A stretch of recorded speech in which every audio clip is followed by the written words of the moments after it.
we're back to the live stream of this lab, okay? And it's very much like the homework we just did, okay? And so let's talk about this lab, and we're going to be able to collect the data and should be able to walk out of here with the calculations done. Okay, so what we're going to do is calculate or determine the molecular mass of what they call quadrupled refined butane. Okay, so butane is a gas, it's a hydrocarbon. We get it from crude oil. So, some basics behind here. Okay, crude oil is what we come out of the ground as fossil fuels. It's where gasoline, diesel fuel come. So this is crude oil. Crude oil is a mixture. It's a mixture of hydrocarbons. Now, hydrocarbons have the following formula, just carbons and hydrogens. And they're past living organisms. We call them fossil fuels. Now, what's in this mixture? Gasoline, kerosene, waxes, the asphalt on our roads, all the oils that we use, okay, tar. There are hundreds and hundreds. Plastics come from the byproducts. Natural gases come from there. There's so many different hydrocarbons that come out of this, but they're all hydrocarbons.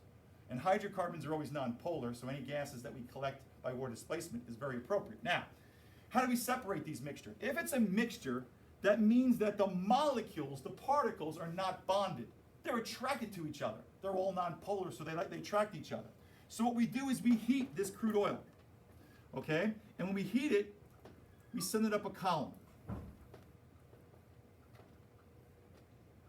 It's called fractional distillation. Now, these become gases, and they become gases very readily because things that are nonpolar have weak attractive forces, okay? So they become gases very readily. But as they go up, they start cooling. So this is going to be, let's say, 100 degrees. As you go up, maybe this is 50, maybe this is 20. As you can see, the farther you go, the cooler you're going to get, okay? Now, when the gases reach a certain temperature, they're going to condense back into a liquid, and we collect that liquid. And the reason why some condense at 100 and some condense at 20 is because they have differences in their vapor pressure.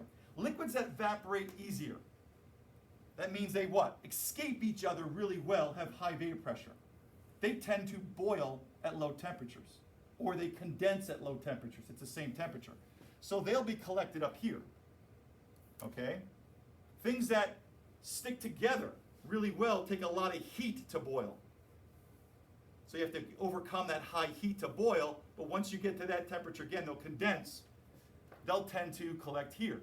So we're separating liquids based upon their different vapor pressures, okay? And that's called fractional distillation. In fact, party people, I don't know if you've been, and no one's been in a car lately, but if you drive in, you don't see these in our state, okay?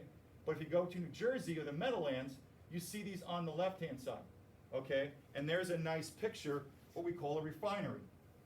And if you look very carefully in this refinery, again, trying to connect to you how this all works, okay? If you look at this picture here, okay, they're heating crude oil. It's all becoming a gas.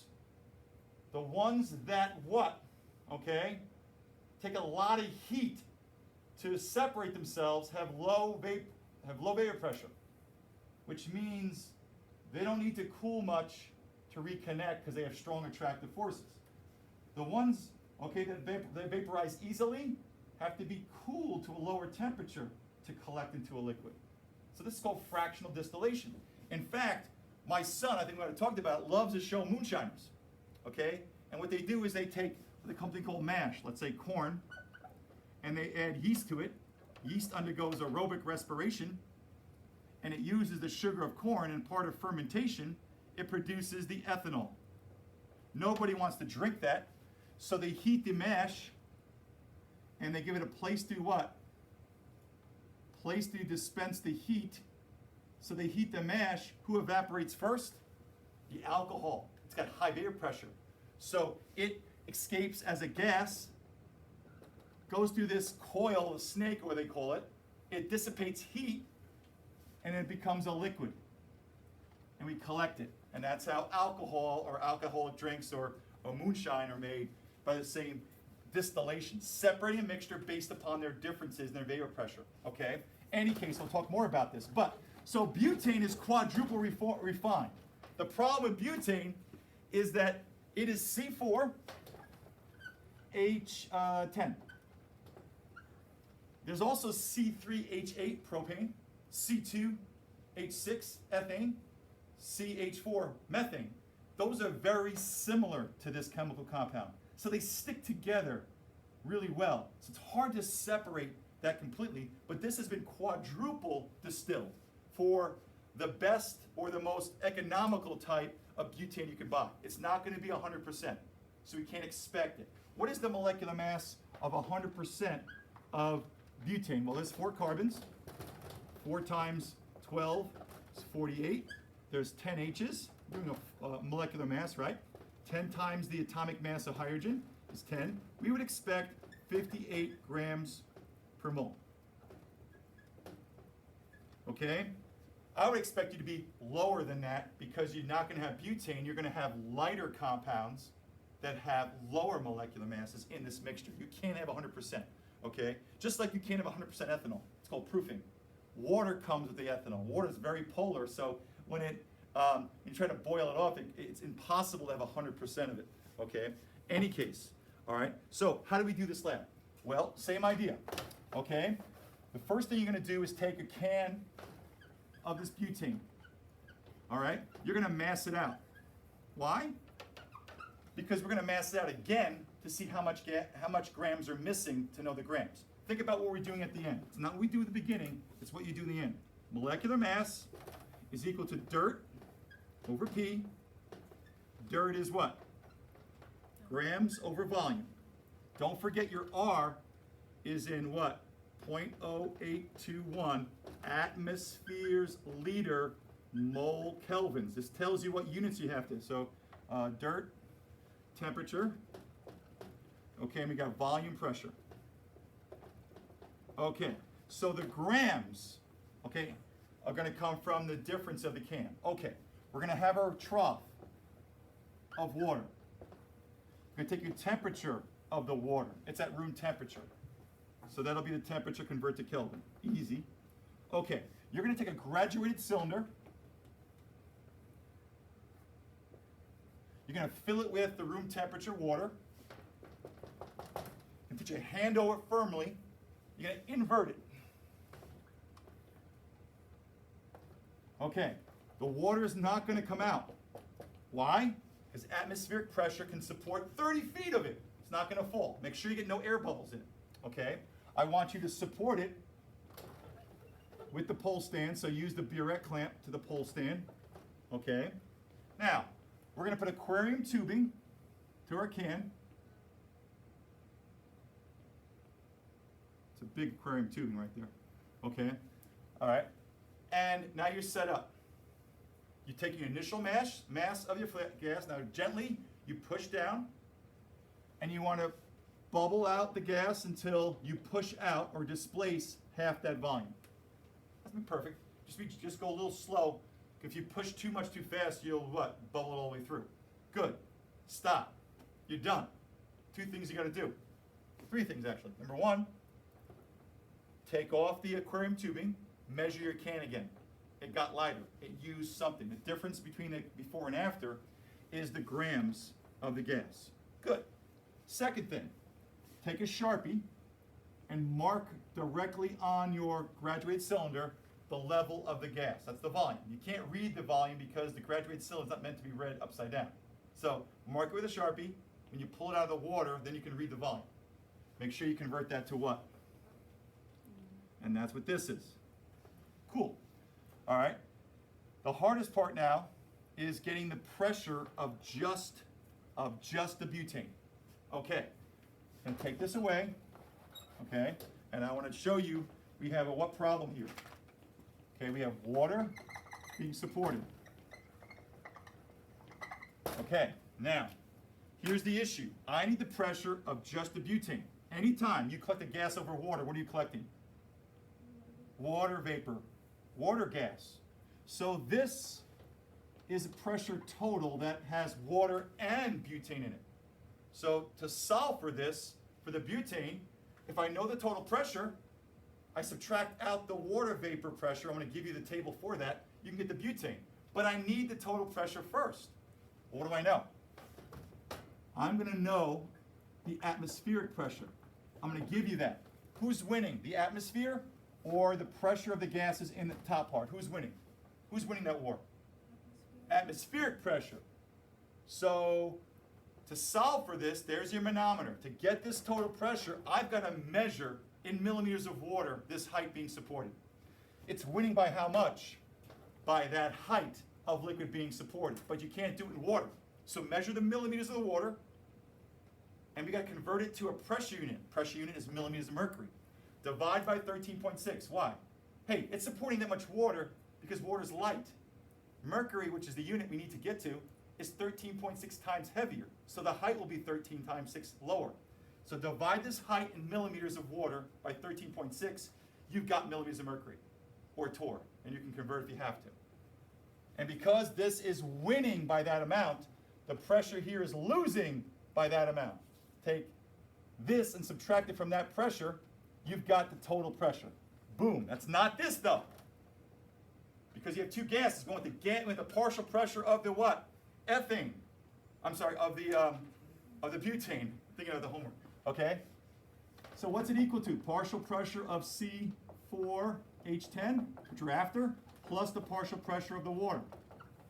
I'm going to give you that on a table. Find that. You get that from the manometer problem. Plug that in. You're good to go. Watch your units. Ready, set, go.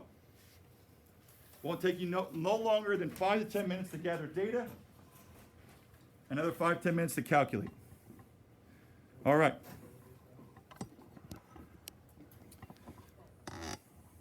Social distance. Keep our masks on. All right. And I'm going to follow a group here. No pressure. Okay. So I'm going to put this over here. We're live streaming. Okay, so you guys are going to work over here.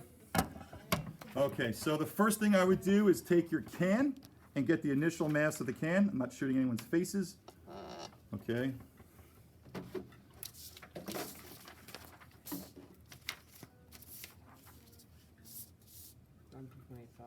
So we got a mass of 93.85. So just to show that we got that, okay, we've got 93.85 as the initial mass. Okay.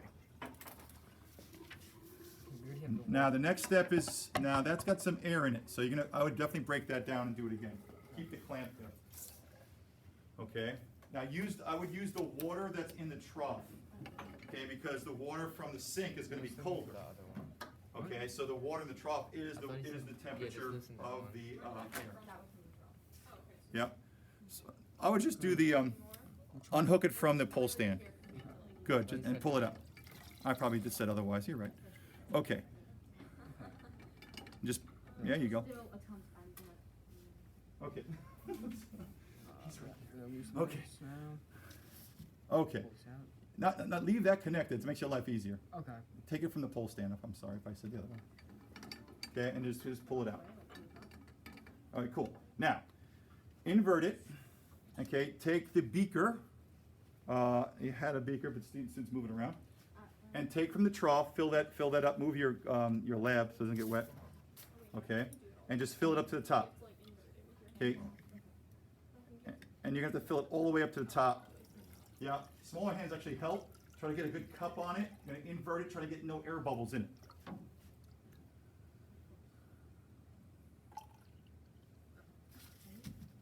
Like all the way to All the way to the top, because the only volume we want to read to that is the volume of gas we collect. So really firm. Yep, you can throw that back in there. Invert. Okay.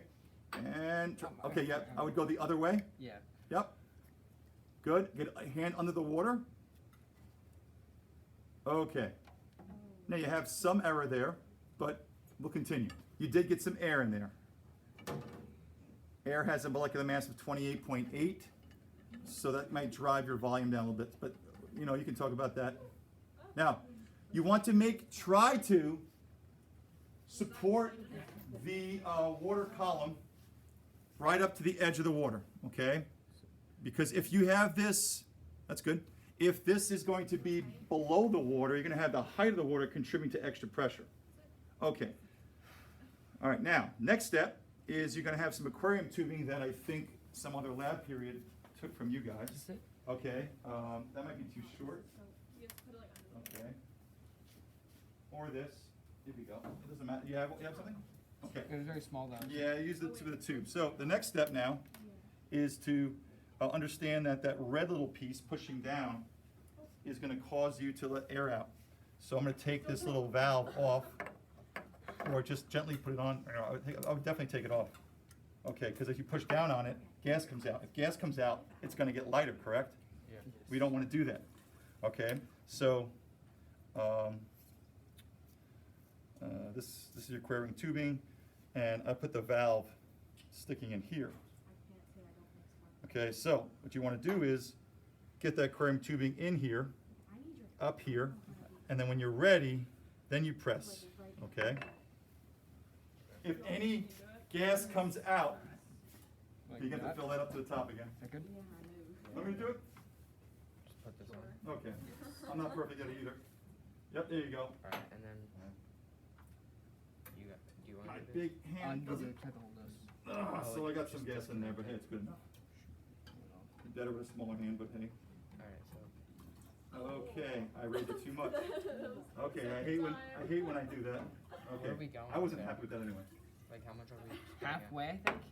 Yeah, halfway. you don't want to push it too hard because you'll take too much gas out. Okay. Okay. Watch out, I may spray. And then Use this one. Oh yeah. Okay. the other one. Okay. I'll do that. That's good. That's too close to the surface. Okay, now you're all set. You have your mass of the initial can. Yeah. Okay, now Okay. So I would start with Stop. your red thing. Where's your Oh, red my. thing? Well, you should have a glass. What's it doing? Okay, there it is. we just let all Get the this water tube out. in there, right? And then when you're ready, thing was it's probably the put red on thing wrong you and push let down air and gets out. the gas like I mean. No. I think that there's butane inside it then. Okay, there is some error here because there's some Well, gas in that no, tube. all the water just leaked out when we put the tube in. All of it? Well, halfway. Okay, we're gonna start again. Sorry. So what you do is submerge that tube. And definitely get some water in that tube because the air is gonna come out of the tube. So hold on, fill that tube up with water. This one? Yeah, because that air is gonna go up your Yeah, you tube. work on that. It makes sense, right? Because the air is lighter. Yeah. Sorry. Practice makes perfect. Good practice makes perfect, they say.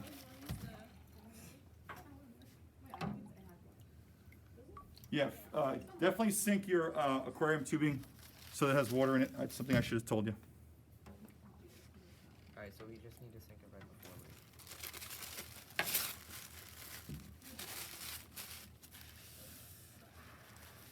Good. Underneath the water. Go time. Just like have All right. to- That's much better than last time. Okay. Now bring it up to the surface. Remember, not too much because you don't want to lose it again.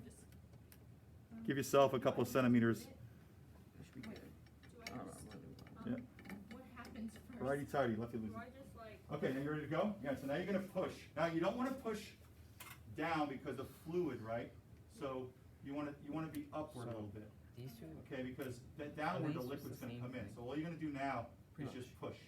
I think Just slightly, I just push too this aggressively. thing's not too much in, there. that's why. Butane comes out. This So red I'll part hold it, not in, so just use this okay? one.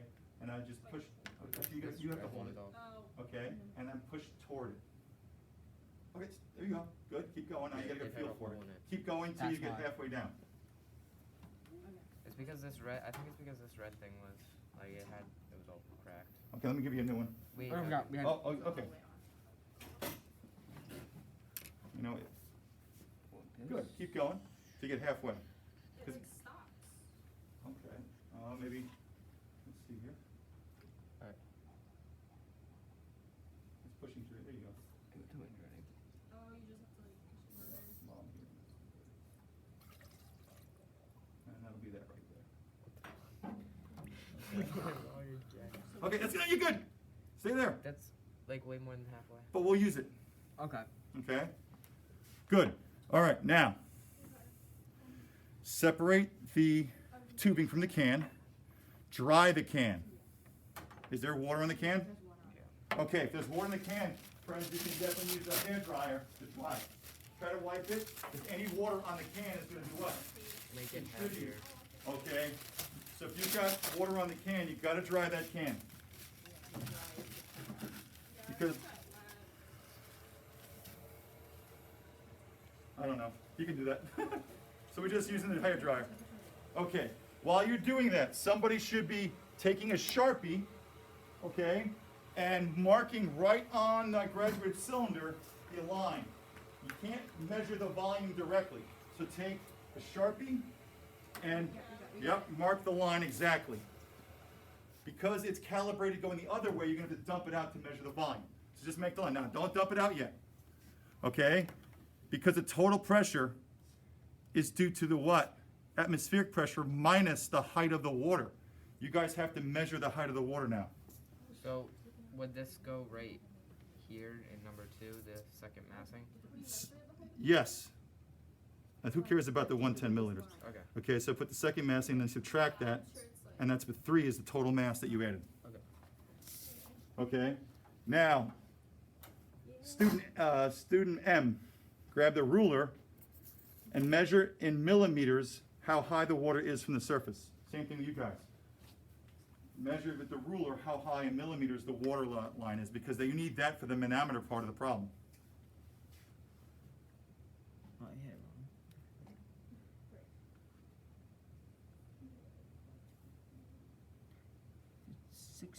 wrong. 6.5 should be 65 millimeters. Okay, 65 millimeters of water. Got to write that down as your column of water. Okay? Height of column supported 65. Yep. Millimeters of water. Okay, you should have a thermometer somewhere. The thermometer of the water is the temperature of the what? Of the room. Of the room, correct. So put a thermometer in your water and measure that. Should be to 1 decimal place because you're always adding a guess. Should be around 20. Yeah, it's at 20. Okay. All right, so we've collected all the data we need. So now we need 2 more pieces of data. I have to tell you the atmospheric pressure today, and I have to give you the vapor pressure based on that water. So we've got the height in water. You guys, okay, next thing I'm gonna do now is, if you have the height of the water, pull out your tubes and now measure the volume of gas. Because you can't measure the volume of gas this way because the calibrations are opposite. Get rid of the water? Yep, because you already measured the height. You can take it off, flip it around, and where you marked it on the Sharpie, measure that volume. And for the people that are live streaming, the second mass, okay, for the gas after they dried it was 93.17. So you can see it went down by 0.6. That's a good number, okay? And then so they're going to subtract that. So that's what that is. Okay. No, you're not. So now you're just going to measure the volume. Since the graduated cylinder is meant to measure volume, flip it over and just measure that mark as if it was water, right? Okay, so this is 230. So that's exactly the 230 line. so 230 milliliters of gas you collected. Okay. Okay, which is 0.230 liters. It's going to be in liters. Okay. All right. Now I'm going to go back to the regular seats. And I'm going to help you calculate the rest of this. Okay, that's all the data you need. I need to put up on the board. Okay, a couple of things for you. The first thing I need to put up for you guys is today's barometric pressure. What's the pressure in the room? So, okay, I think it's here. Okay, today's barometric pressure is 30.10 inches. I know inches of mercury is not a unit we like, but that's our barometric pressure. So, we take our 30.01 inches of mercury. We want to convert that to millimeters. 1 inch is 25.4 millimeters. Okay, so when you multiply that, that's going to give you millimeters of mercury, which, by the way, is a torr. And you probably want to convert anything to atmospheres if you're going to use 0.0821. All right, so to convert to atmospheres, we know that what? 760 mmHg is equal to 1 atm. And that will be your atmospheric, that'll be the atmospheric pressure. We need that. We need that, people. Okay, what are we after? We need to know the pressure of just the butane. So, what do we have so far?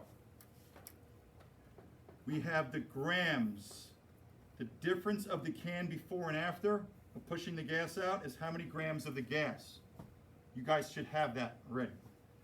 Volume. We just found the volume that the gases in here are flying. We flipped this over, we marked it with a Sharpie, and then we measured where that line was as if the water was in it. We convert that to liters. Why? Because we're using 0.0821 atmosphere liters mole kelvins. So this has to be in liters. Temperature of the water is the temperature of the air. That has to be in kelvins. Absolute scale. You notice the kelvins would cancel. Liters would cancel. You've got to use units. This pressure is the hardest thing we need to find. This is the pressure of just the butane. So we have some work to do here. Okay? Before we can get the pressure of butane, remember, in this container there are two gases. There's water and there's butane. So Dalton's law states the total pressure, which is in here, is equal to the partial pressure of the butane plus the partial pressure of the water. Why is there water? Because there's water evaporating. Okay. Now, before I can solve for this, which is going to go into the P here, I need to know my total pressure. What is the total pressure in here? Well, that, my friends, is the manometer part. Look what I have here, people. I've got a gas that's trapped, and think of the total pressure is here. It's losing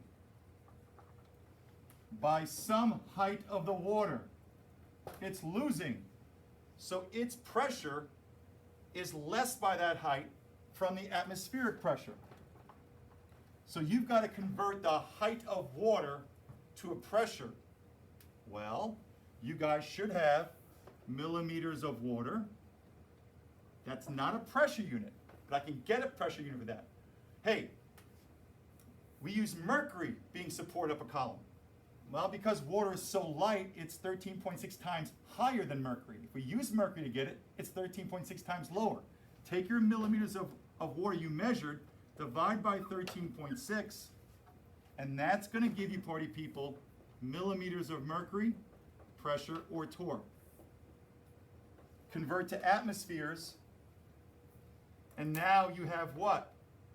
You have the pressure that you must subtract from atmospheric pressure, because this is losing. It's lower than atmospheric pressure by that column. So you're going to have this pressure, probably convert it to atmospheres,